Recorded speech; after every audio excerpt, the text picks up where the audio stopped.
What's up, y'all? So, finally finished Genesis. That was awesome. But, just had to keep rolling, right? So Genesis straight into Exodus. This is where I'm at right now.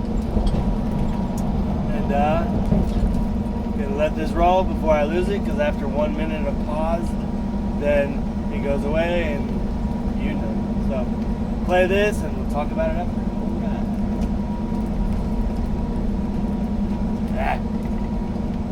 In ministry, whether as a formal leader or an informal leader, we can all identify to some degree with some of the things that Moses experienced. Here you're seeing more of the same. Here you're seeing the reality of life as a spiritual leader among God's people. And that reality is that as much as we like to think we are mature and reasonable, the truth is God's people are sheep. And I'm including all of us in this characterization. Like sheep, we are prone to stray. We are prone to get lost. We run in fear, and we also succumb to herd mentality. These are all characteristics of church people. Really, they're just characteristics of people, mind you, but we're saying within the church, this is characteristic of people.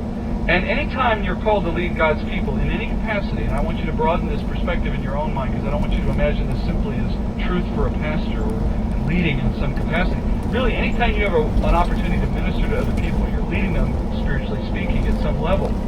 And anytime you're called to do that, in any capacity, you have to be prepared for a similar kind of response from time to time. Even our best people let fear and doubt cloud their memories, and it leaves them vulnerable to saying dumb things about the nature of the problem or the kinds of solutions that should be sought. Not every decision you're going to make in ministry is going to lead to stunning success. And sometimes, even our apparent defeats are outcomes God has intended to achieve some greater purpose. So here Moses sits with the appearance of defeat, leading the people to say dumb things. But in reality, it was just the way it was supposed to be, for some greater good for God. God lets events fail. He lets programs fail. He lets ministries fail. He lets churches fail so that His purpose may be met. And human accomplishment, human satisfaction in your accomplishment is never God's purpose. Spiritual growth and holiness in His people and the increase of His glory, those things are the imperatives driving God's purposes. Trials and disappointments are some of the best experiences God can orchestrate to achieve those outcomes. So it only makes sense that a lot of what we might do might fail from a human perspective, because in that failure comes an opportunity for a test or a trial which builds spiritual maturity, which in the end was the real purpose anyway.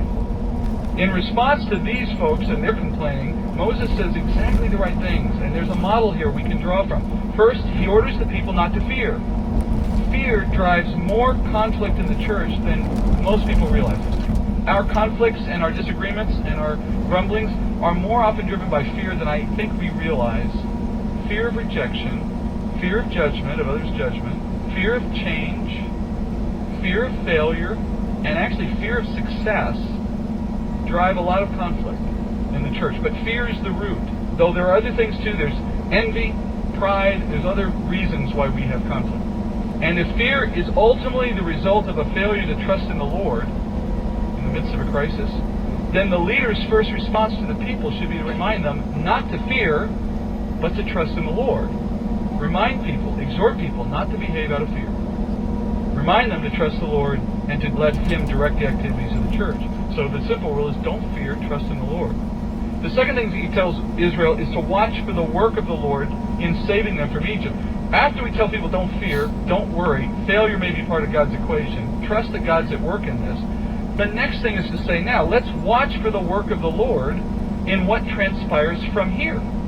You've got to be thinking, if this is where God brought us, then He has a plan for where we go next. And we conquer fear best, I think, when we remember that the Lord is always at work. So always be ready to echo Moses' words in the face of fear and doubt.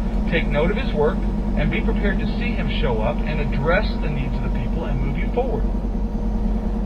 Fears that cause you to second guess whether or not to follow in the case of the people is born out of a failure to trust that God works best through trials. Think about Abraham's servant that he sent to go find the wife for Isaac. So his servant shows up at a well, no plan, and a fear that he had no hope of finding the right woman. And while he's praying, she shows up. Or I think of the mourners who were mourning Lazarus' death. And Jesus shows up, and they're too busy telling him how he was too late. Meanwhile, he goes on and raises Lazarus. At the point where we're consumed by our doubts and fears is often the point where God's ready to work. We just have to open our eyes and look. And then lastly, Moses tells the people, and this is my favorite part, be quiet. Discontent breeds discontent. The more the people grumbled, the more they tested God. The more they tested God, the more they provoked God's anger with their unbelief. And that's a pattern we're going to have a chance to follow more closely in later chapters. The pattern grows so bad, in fact, that eventually it becomes the impetus for God barring the people from the promised land. Even now, Moses is recognizing that the people are their own worst enemy in this battle. And so there comes a time for... I think that's a great spot to stop this lesson, which is find faith and the truth in the Lord. Whatever's happening in your life, struggles, all struggles are meant for you to find faith. It took me a long time to realize that, but now that I do know that, it's everywhere. It's all around. It's all I can literally think about. Is each moment of every day is for the Lord, and how is He helping me? How is He helping us strive in our journeys for Him? For Him, 100%. He's got the path laid out for you. Hopefully, you can find it. Most don't find it, unfortunately. But everyone has an opportunity. So, on that, God is good all the time. All the time. God is good, people. I know y'all know that. And I'm about to get into some traffic here, so I gotta roll. Yeah. So, be good. Stay peaceful. Trust in the Lord. Love y'all.